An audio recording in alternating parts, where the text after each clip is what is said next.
Canada के एक 23 साल के लड़के को एक्सीडेंट की वजह से अपना पैर गंवाना पड़ा और उसके जस्ट बाद ही उसे कैंसर भी हो गया। डॉक्टर्स ने कहा कि तुम कैंसर की वजह से ज्यादा दिन तक जिंदा नहीं रह सकते। तब उसे समझ में आया कि कैंसर पे रिसर्च कितनी ज्यादा जरूरी है ताकि लोगों की जान बचाई जा सके। उसने सोचा कि मरने से पहले वो पूरे कनाडा को पैदल अपनी एक टांग पे नापेगा और कैंसर रिसर्च पे फंड रेज करेगा। उसने 12 अप्रैल 1990 को पैदल चलना शुरू किया और लगभग 143 दिनों में 5373 किलोमीटर नाप डाले। कुछ ही मील बाकी थे लेकिन उससे पहले ही उसकी मृत्यु हो गई। उस 23 साल के लड़के ने पूरे कनाडा के लोगों का दिल जीत लिया।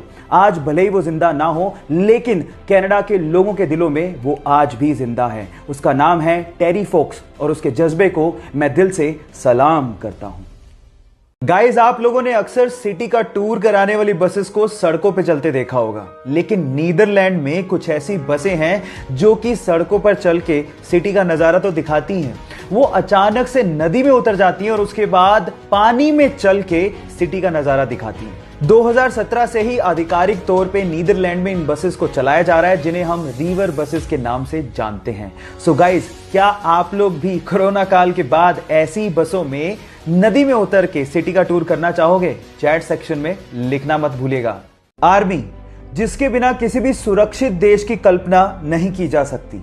लेकिन अगर मैं आपसे कहूं कि इस पूरी दुनिया में एक ऐसा सुरक्षित देश है जहां पर आर्मी है ही नहीं, तो आप क्या कहेंगे?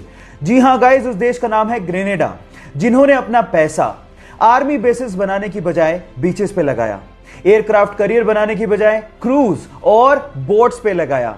ग्रेनेडा, जहां पर ग्रेनेड नहीं बल्कि कोको का प्रोडक्शन होता है और बहुत ही यमी चॉकलेट्स प्रोड्यूस की जाती हैं।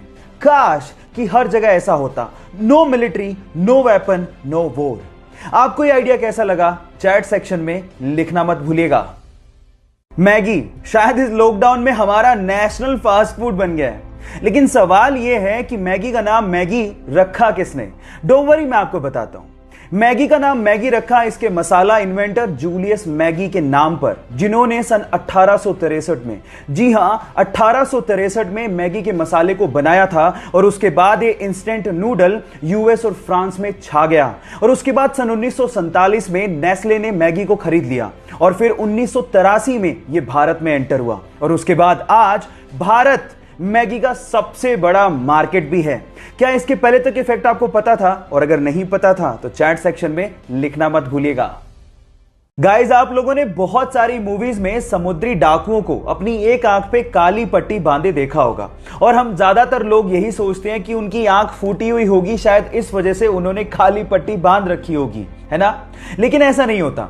वो उनका नाइट विजन का जुगाड़ होता है। एक्चुअली बहुत बार डाकुओं को लड़ते लड़ते जहाज के डेक में जाना पड़ता है और वहां पर बहुत ज्यादा अंधेरा होता है और हमें यह भी पता है कि उजाले से अंधेरे में जाने पर हमारी आंखों को एडजस्ट करने में समय लगता है। उसी एडजस्ट करने में लगने वाले समय को कम करने के लिए वो अपनी एक आंख पे काली पट्टी बांधते हैं ताकि जैसे वो अंधेरे में जाए उसे हटाएं और उन्हें अंधेरे में दिखाई देना शुरू हो जाए।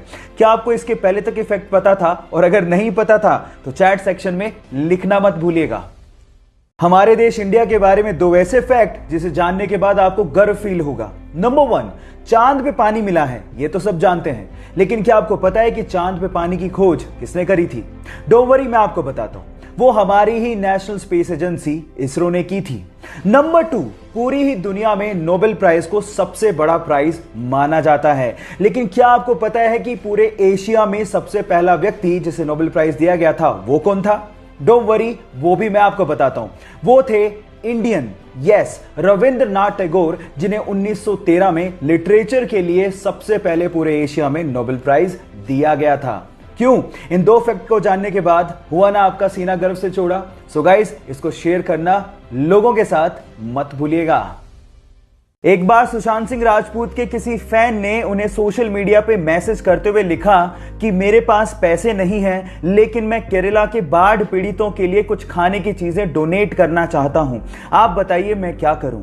तो सुशांत सिंह राजपूत ने 1 करोड़ रुपया डोनेट करने के बाद उस फैन को रिप्लाई किया कि तुम जो चाहते थे वो मैंने कर दिया। इतना ही नहीं, उनकी मृत्यु के बाद केरला के चीफ मिनिस्टर ने एक और खुलासा किया और कहा कि 1.25 करोड़ रुपया सुशांत सिंह राजपूत ने रिलीफ फंड में और भी डोनेट किया था। जहां हम एक और 100 रुपया भी डोनेट करना होता है तो सोशल मीडिया पे हो हल्ला मचाते हैं, वहीं उस बंदे ने 1.25 करोड़ रुपया डोनेट करने के बाद भी किसी को बताया तक नहीं, और यह खबर उनकी मृत्यु के बाद बाहर आई। सुशांत सिंह राजपूत, आपकी दरिया दिली के लिए हम आपको हमेशा याद रखेंगे।